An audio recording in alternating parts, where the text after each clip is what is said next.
Здравствуйте, в эфире программа «Интервью» на телеканале БСТ. И сегодня мы поговорим о развитии башкирского велоспорта. И гость в нашей студии — это Евгений Петров, спортивный директор команды «Газпром Русвело». Человек не чужой башкирскому спорту, в свое время выступавший за уфимскую команду «Агидель». Я вас приветствую. Да, здравствуйте, всем привет. Приоткрою небольшой секрет. Вы сейчас живете, естественно, не в Уфе, даже не в России, а в Италии. Расскажите о целях своего визита вообще в Башкортостан. Да, на данный момент я живу в Италии, но это непосредственно связано с моей работой, потому что непосредственно приходится находиться в Италии. У нас очень сложный календарь, начинается с 1 декабря уже плюс-минус сборы, с середины февраля начинается гоночный календарь, гонки практически продолжаются 10-11 месяцев, заканчиваются, сейчас у нас межсезонье.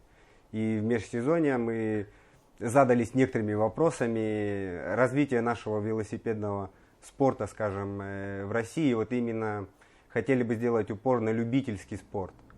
И тут возникла такая идея съездить в родную республику. Я здесь непосредственно был спортсменом. В 99-м, в 2000 году выступал за команду Агидель, центр Агидель, Уфа. Естественно, показали прекрасные результаты. И потом карьера начала развиваться, стал профессионалом и уже непосредственно начал участвовать в международных соревнованиях. Наша идея какая возникла, почему? Ринат Нигматянович, я здесь уже бывал 2 года назад, так получилось, что приезжал.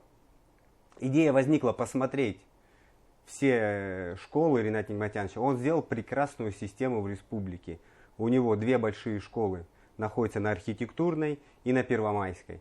Плюс он сделал в деревнях и в ближайших городах в республике 11 прекрасных центров велосипедных, откуда спортсмены поступают именно и попадают, скажем, в его центр в основной. И, естественно, здесь они тренируются. Сегодня мы ездили на биатлон, посмотрели, поснимали, как ребята тренируются. Прекрасная новая трасса, 4 километра. Но это уникальное сооружение, скажем, в таком большом городе, иметь такую трассу непосредственно вблизи от тренировочной базы, от спортивной школы, центра. Там хорошее покрытие, нет отличное движения. Покрытие, поставили новый асфальт. Я вот слышал, Ринат Нигматянович говорил, 80 миллионов рублей потратили.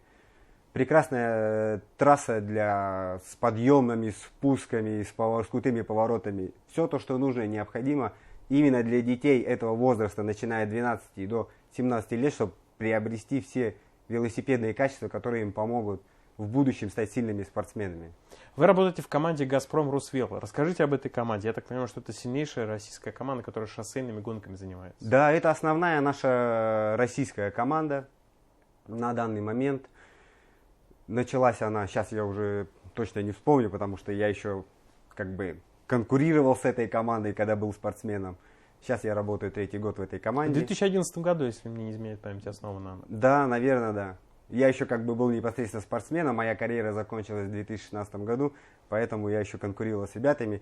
Когда закончил карьеру, встретился с Ринатом Хамидуллиным, это наш менеджер, который ведет этот проект. Не прям с самого начала, но занимается им уже достаточно давно. Мы с ним встретились, я начал ему помогать в развитии команды. Команда у нас базируется в Италии, потому что у нас календарь довольно-таки сложный. С начала декабря мы уже планируем сборы, собираем ребят, едем на сборы.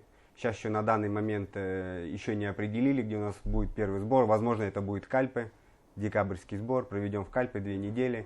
В январе также. И с февраля уже начнем выстраивать в декабре календарь, именно гоночный. И уже начнем выступать с середины февраля, может быть, с конца января, именно в международном календаре.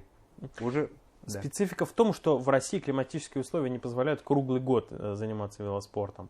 И для того, чтобы действительно это делать профессионально, необходимо это делать в Европе.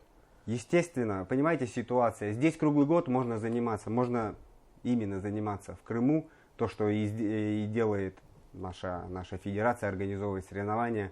Первые наши соревнования в конце февраля, по-моему, в марте у нас в Крыму. Многие спортсмены из России приезжают участвовать в этих соревнованиях. Но у нас страна очень большая, и чтобы сделать четкий большой календарь, это нужно много усилий. Понимаете? И очень большие переезды. Естественно, находясь в Европе, нам намного удобнее участвовать в международном календаре, потому что передвигаться. Понимаете, если мы едем на какую-то гонку, у нас едут 2 автомобиля легковых, автобус, большой грузовик с велосипедами. Это же все передвигается. На самолете, а гонщики уже именно летят своей ручной кладью с багажом на соревнования. И планируется создать систему подготовки для вашей команды, и в том числе будет задействована наша республика. Да, здесь наши интересы совпадают, потому что мы сейчас задали вопросом. Так получилось, что мы решили немножко придать стимул нашим российским спортсменам и взяли несколько итальянцев, потому что изначально команда была чисто российская, одни русские спортсмены. Мы взяли несколько итальянцев, чтобы немножко повысить конкуренцию, чтобы они делились опытом, потому что Италия всегда славилась велоспортом. Понимаете, у них очень много сильных спортсменов. Мы немножко размешали команду. И так получается, что потихоньку иностранцы начинают занимать места наших российских спортсменов. На следующий год у нас половина команды будет сделана из российских спортсменов. Но наша опаска какая? Что через 3-4 года практически на шоссе из наших русских спортсменов, ребят, останется очень небольшое количество спортсменов. Понимаете? И естественно, у Рената Нигматяновича, он доводит спортсменов до 17 лет, а дальше а у нас спортсмены занимаются от 22 лет. И здесь получается пробел. И здесь получается пробел. Если мы не сможем заполнить этот пробел всеми усилиями нашей страны, то у нас будут действительно проблемы. Потому что все наши спортсмены, как они будут попадать в международные команды высшего дивизиона? Накануне вы были в одном из наших районов, да, и в деревне Янышево. Да. И там Ренат Нигматянович Латыпов, собственно, президент Федерации велоспорта нашей республики, из заброшенной школы создал велоцентр. Вы его увидели, расскажите о своих впечатлениях. Вчера мы ездили туда, смотрели, прекрасная большая школа. Если запустится этот проект на полную мощность, это просто, практически в нашей стране нету ни одного такого проекта, скажем, который здание, проекта, школы, которая будет способствовать рождению и подготовке ребят из Республики Башкортостан. Потому что сейчас на данный момент можно привести туда уже 40 детей. Там хороший спортивный зал. Естественно, осталось немножечко закончить, скажем, внутренние работы. Там, поставить там душевые кабины. Такие основные мелочи, потому что основная работа сделана. Прекрасная трасса. Чтобы создать, сейчас понимаете, движение, все это намного увеличилось, чтобы детям в безопасности, где они могут тренироваться в безопасности здесь в республике? Это нужно брать автомобиль, выезжать на какие-то дороги. Понимаете, в нашем случае очень сложно. В Европе движение большое, но люди более приспособлены, уже есть как бы культура велоспорта, любителей, и то там случается очень много неприятных инцидентов. Понимаете, и здесь такая школа, 25 километров прекрасной трассы, 25 это уже 50. Это то, что нужно маленьким детям, чтобы тренироваться. Плюс зимой они могут задействовать лыжи, плюс там можно построить трассу BMX. И уже разнопланово можно готовить и шоссейных велосипедистов, и спортсменов для BMX. И плюс все это сконцентрировано в одном месте. Плюс если будут там учителя, которые будут преподавать, мы же к чему стремимся? Чтобы у нас выросли умные, смелые спортсмены. В идеале у меня в голове такая лесенка выстраивается. Янышево, затем юниорская, молодежная команда, попадание в основную команду, а там уже Олимпиада. И естественно, конечно. Потому что Ренат Нигматянович сделал в Италии, у него есть база. Все, эту базу нужно тоже задействовать. Но ее нужно задействовать спортсменами именно 18, 19, 20, 21, 22 года.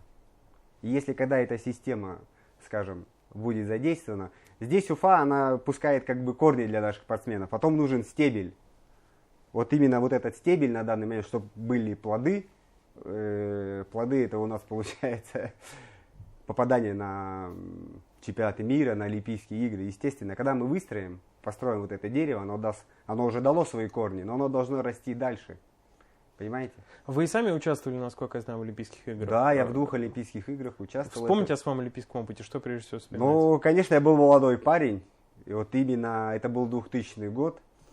Тогда на тот момент я был непосредственным спортсменом с Ренатом Нигматяновичем. Естественно, очень было немножко волнительно, потому что пришлось все это из Италии лететь одному, без Рената Нигматяныча, лететь в Австралию, длинный перелет, там меня встречали из федерации. Ну, немножко больше страхов было. Но потом все как бы прошло нормально, меня встретили. Конечно, впечатление было, профессионалы это немножко, я тогда был любителем, профессионалы это другой уровень. Там ехали легендарные спортсмены, начиная от Армстронга, Винокурова, Ульриха, который впоследствии Вячеслав Якимов, который выиграл разделку у нас на Олимпиаде. Ну, у башкирского велоспорта тоже большие традиции, можно назвать некоторые фамилии, да, Колобнев. Да, Александр Колобнев, Владимир Гусев. Вот вчера мы с Ренатом Нигматянычем смотрели, у него такой есть стенд. Я посмотрел, я посчитал, и я удивился. Я говорю, Ренат Нигматяныч, с 2000 года, вот примерно по 2008 год, сколько медалей именно дала ваша школа? Там порядка 10-15 медалей с чемпионатов мира, с чемпионатов Европы. Последняя воспитанница, скажем, не последняя, самая сейчас на данный момент сильно актуальная, знаменитая, скажем так. Айгуль Гореева. Готовилась к Европе в этом году, немножко девочке не повезло. За 5 дней случилась авария, ее сбила машина. Сейчас вот занимаемся всеми этими процессами, именно даже и по федерации, потому что сломала 2 позвоночника, сломала ключицу. Непосредственно приходилось помогать Ренату Нигматянычу немножко заниматься. Не повезло, была в хорошей форме, могла привезти медаль уже в этом году, скажем, для республики. Но это велоспорт, никто от этого не застрахован. Сейчас самое главное, что сделать?